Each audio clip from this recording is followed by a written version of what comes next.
I want to talk about the practical things that you can just go do and little tips for starting your new construction company in 2024. So what's a big one for you, Martin?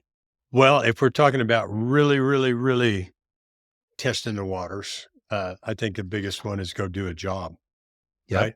And yeah, you can argue and equivocate. And should I start my LLC first so I have liability protection? Do I need to buy some insurance? Well, maybe you do, depending on what this first job is. But if you're doing some work at your uncle's house or somebody, you know, it's hard to give that as official advice, but go do a job. Yeah. Because the misconceptions are so great about what a business looks like from the outside and what it's like on the inside Yeah. is go get a job, go pour a patio, go build a pergola, go get it done. And then you start to understand where all the things that you hadn't really thought about rear their ugly head, right? Yeah. Absolutely. Go and walk through the whole process. Don't just assume that it's going to be this easy thing of starting your own company and you can do it better than your employers do and all this stuff. In fact, I recommend keeping your job and go do another job. If you've got PTO, take your PTO to do the job that you want to do.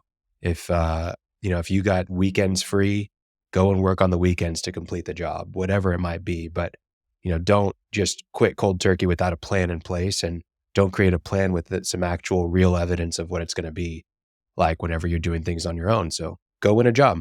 I think a big one for me, if you're going to go do that job, charge more than you think, like 100%. A lot of times double what you think you should be charging.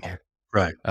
You may not be familiar with gross profit and how to, do a cost analysis of your job. And you may not know what all the expenses are that you're going to incur to make sure that it happens right. You're probably going to underestimate. And so build in margin for yourself, even if it's just, I don't even know, but I'm just adding margin to add margin. Cause you want to charge more than you probably think initially. Yep. Um, The what else? my next one would be to pay attention to What what do you you're mean? doing. It well, tracking, you're going to pay attention to the measurements, measure twice, Mhm. cut once, all that kind of stuff. But where's the money coming from? Where's the money going?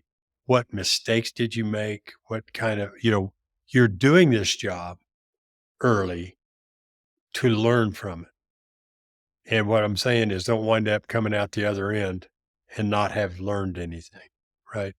What these lessons you might, if you raise your prices enough, yeah, you might actually make money on this first job. Chances are you won't, but you need to understand why that was and pay attention to what you're doing. Don't just go do it, right? Yeah. Well, and pay attention to the customer too, right? See Yeah. ask them questions.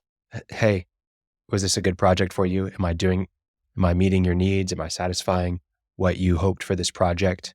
Um, Understand what they liked, what they didn't like. Ask for really concrete and critical feedback. Um, and then if you want more jobs, ask for referrals. That's going to be your first source of marketing, not going and running ads on Facebook and all this stuff. Just ask for referrals. Hey, who do you know that would like this? Anybody that I can contact and reach out to. Um, and then really listen to what was the most valuable thing from there, because you've said this in the past. You cannot add value. You can only add cost. Is that something along those lines? What was it, Martin? Yeah. No, you don't add any value. You add cost.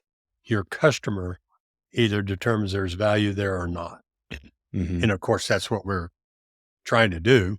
Uh, but yeah, you can only add costs. They're the ones who add the value. Yeah. And so I think along those lines, if you're starting out, really define the scope of this project. Be like abundantly clear that this is exactly what's going to happen and how it's going to happen. If you're building the pergola, as detailed as the inches of every single piece of material that you've got that you're putting in the ground, how deep it's going to go into the ground, how long each step is going to take, like be as thorough as possible so that you have a very clear scope and you don't start trying to add things that aren't in the scope. Stick to the scope. Right. Yeah, I think that's a huge one. Um, I think, other little things that come to mind are pay attention to what you're enjoying and what you're not enjoying. Are you enjoying getting your hands dirty? Well, then your first hire is not another person to get their hands dirty with you. It's to give you more time to get your hands dirty. Hire someone else that's gonna handle the materials order and handle the, customer correspondence and handle the admin side and the billing and everything like that. Start taking note of what those things are that you don't enjoy and focus your efforts on what you do enjoy.